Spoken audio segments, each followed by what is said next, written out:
Bienvenue au Café de la Vérité. Je suis triste d'être obligé de parler de ce sujet. Certains forts et rusés. Ce qu'ils veulent, c'est mettre la merde partout. Et la mettre surtout dans les églises et dans l'ordre que Dieu a choisi. Dieu ne fait rien à l'improviste. Dieu a tout fait pour qu'il y ait un ordre autant dans l'Église qu'il y en a une au ciel.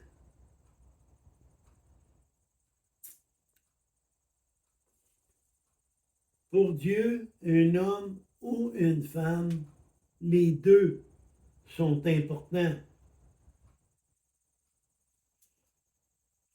Dieu a eu autant d'amour pour la femme que l'homme. Ils sont égaux à ses yeux. Dans la bénédiction, dans la prière, la louange, spirituellement, ils sont égaux. Mais les deux ont été créés de façon différente. C'est pas pour rien que l'homme a été fait à partir de la poussière et que la femme une côte de l'homme. Pourquoi? Parce que Dieu voulait démontrer que il y avait de quoi pour un et de quoi pour l'autre. Et comme la femme a été tirée de la côte, c'est parce que la femme est là pour compléter l'homme. Pour se compléter, c'est sûr qu'il faut avoir des responsabilités différentes. Il faut avoir des qualités différentes. On va aller voir Genèse 2, 18. Remarque bien, là, ce qu'on fait aujourd'hui, là, ce que je vais vous dire aujourd'hui, c'est tout de la parole de Dieu. Ça ne vient pas, ah ben là, c'était, hein? Dieu dit, je ne change point. OK, donc au verset 18, ça dit, l'Éternel dit, il n'est pas bon que l'homme soit seul. Je lui ferai une aide qui sera son vis-à-vis. Une aide, c'est pour compléter l'autre. Une aide, c'est pour que l'autre ait le moins de faiblesse possible. Mais il faut que chacun joue son rôle. On voit dans la Bible que Jésus a souvent condamné le peuple parce que le peuple, au lieu de suivre le roi, il suivait les femmes. On voit, il a condamné Achab, hein, parce que sa femme Jézabel, c'est elle qui contrôlait. Dans l'Église, selon la Bible,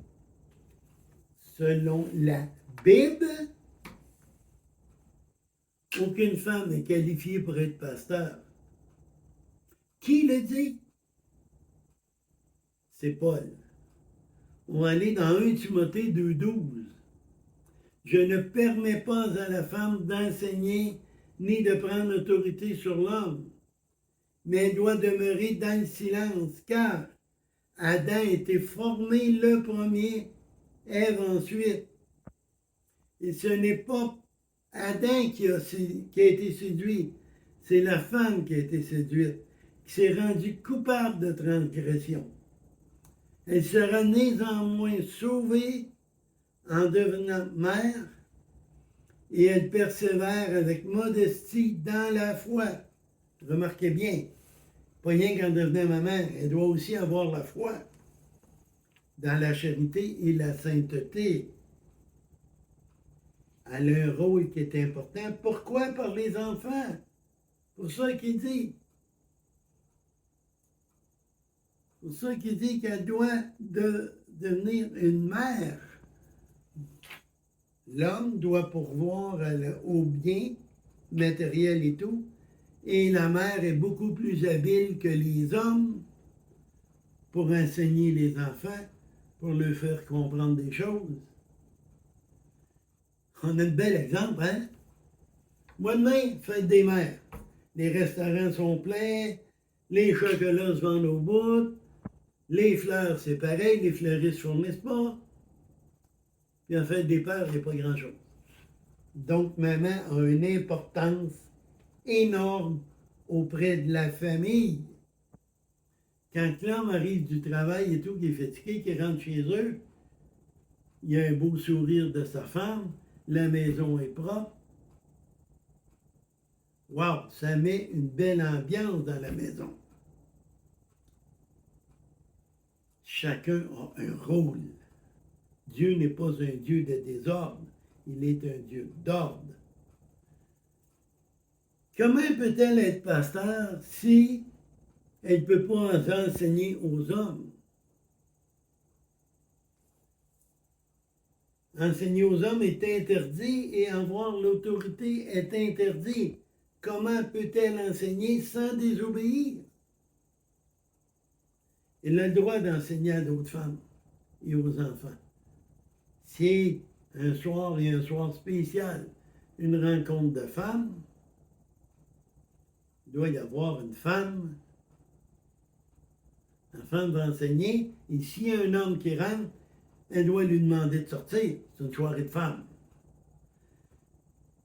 La parole de Dieu nous dit, dans le temps, il n'y avait pas d'aide sociale, puis rien de ça. Donc, le mari meurt, la femme âgée, elle n'a plus rien. L'Église en prend soin, mais en échange, elle doit apprendre les bonnes choses aux jeunes femmes et aider les jeunes femmes, aider à servir dans l'Église. C'est aussi important dans l'Église, placer les chaises, balayer, mais c'est pas glorifiant, mais c'est très important. Une église sale, ça ne donne pas un bon témoignage. Chacun a un rôle. Et ce n'est pas parce que c'est plus bas que l'autre, non, parce que ça complète l'autre. Et en Dieu, on devient, hommes et femmes, on devient un.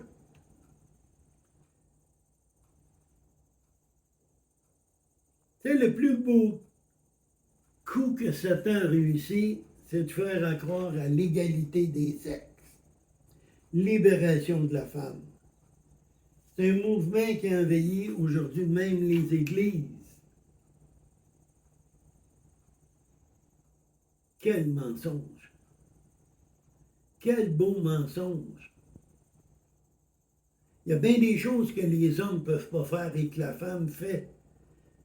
Comme j'ai dit tantôt, beaucoup de choses que la femme fait bien mieux que l'homme.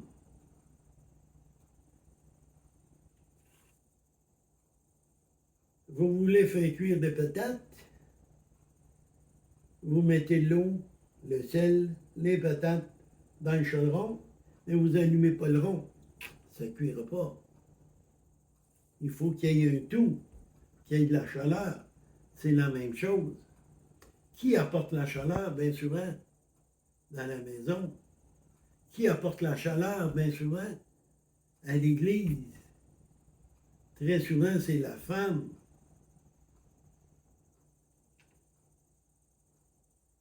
Devant Dieu, être égal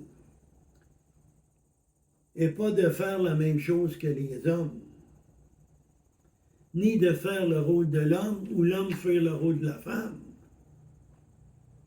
Être égal, c'est d'accepter et c'est de faire le mieux possible ce que Dieu nous demande, autant pour l'homme qu'est la femme.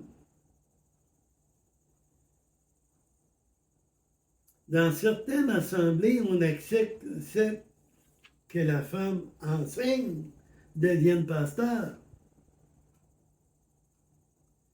Mais quand on fait ça, on fait quoi avec la parole de Dieu? On fait quoi avec la parole de Dieu? Ah ouais, dehors la parole de Dieu, dehors Dieu aussi, hein? Pourquoi? Tout ça pour plaire aux gens de l'Assemblée, pour qu'eux emmènent plus d'argent? Combien? On dit, hey, on va aller là, regarde, il y a une femme pasteur, puis elle est belle. Hein? Mais pas ça. Quand on va à l'Assemblée, c'est pour louer, c'est pour prier, c'est pour réétudier la parole. Donc, si je demande, la femme peut-elle être pasteur? La réponse est non si tu crois en la Bible. Il ne faut pas sortir des versets de son contexte. On va regarder Galates 3, 28.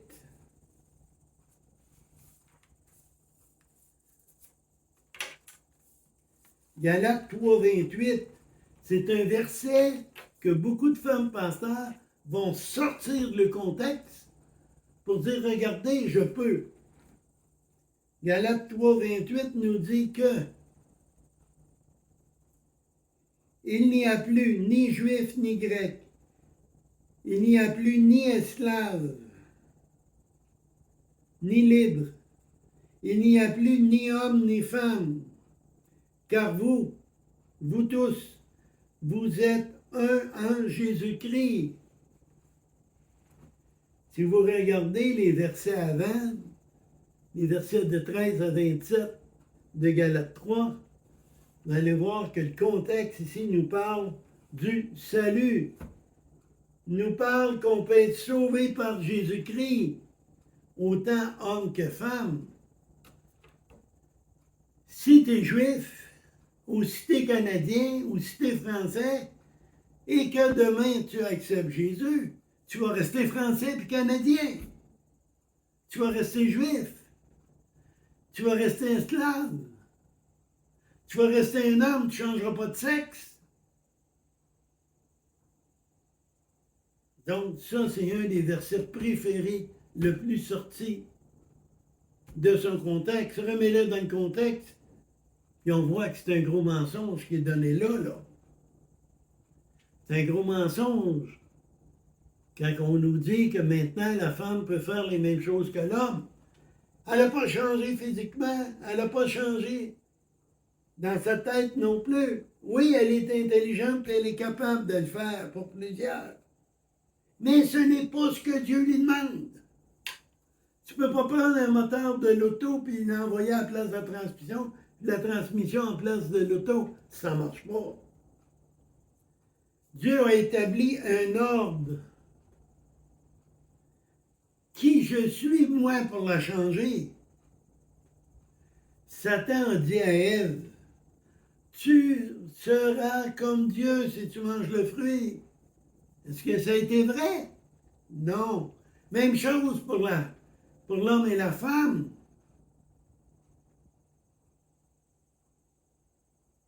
Elle devient pasteur, elle n'est pas un homme non plus, et elle vient comme Ève a fait, contre la parole de Dieu. Aujourd'hui, on dit aux femmes, soyez des hommes. Comme cela, on détruit l'armée de Dieu. C'est comme si on va en guerre, et là, on dit aux matelots, aujourd'hui, toi, matelot, tu vas devenir pilote d'avion, puis pilote d'avion, tu vas aller travailler sur le bateau. Pensez-vous que l'armée va être plus forte? Non, elle va être pas mal plus faible. C'est la même chose. Nous sommes l'armée de Dieu. Dieu a dit dans Matthieu 28, allez par tout le monde et faites des disciples. Mais pour faire des disciples, il faut être une armée structurée, en ordre, selon la volonté de Dieu. Si vous êtes femme pasteur, repentez-vous, il n'est pas trop tard. Faites des recherches sur Internet et vous allez voir beaucoup d'ex-femmes pasteurs se sont repentis. Et beaucoup vont vous témoigner que Dieu les a montré que c'est l'enfer pour vous. Parce que vous n'y croyez pas à la parole de Dieu. La preuve, vous n'obéissez pas. Repentez-vous. Il n'est pas trop tard. Demandez pardon. Et là-dessus, bonne réflexion. Priez, priez, priez et demandez la lumière de l'Éternel. Amen.